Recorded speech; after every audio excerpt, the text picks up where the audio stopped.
জিনি, আমি তানুকে নিয়ে পার্টিতে যাচ্ছি, চলো তানু। আমি ধীরে ধীরে প্রিন্সকে আমার করে নিব, তুমি কিছু করতে পারবে না।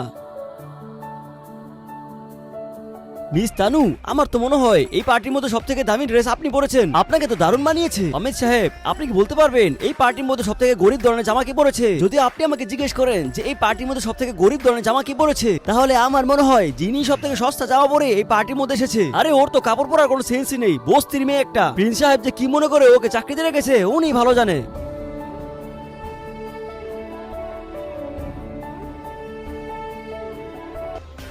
আরে তোর মতো ফকিন্নির পার্টির এত দামি ড্রিঙ্ক খাওয়া একেবারে মানা না। ওদের মতো লোক এখানে আসার সুযোগ পায় কি করে? আর তোর জামার কথা আর কি বলবো, দেখে মনে হচ্ছে কোনো চোর বাজার থেকে কিনে এনেছিস। আরে জামাটা কথা না হলে বাদ দিলাম, তোর চুলগুলো দেখ, তোর চুলগুলো দেখে মনে হচ্ছে ওখানে পাখি বাসা বেঁধেছে। আর আমার প্রিন্সকে লাগবে তোর? আমার প্রিন্সের থেকে তুই দূরে চলে যা, নাহলে তোর অবস্থা খারাপ করে দেবো, এমন অবস্থা করে দেবো যে মুখও দেখাতে পারবি না।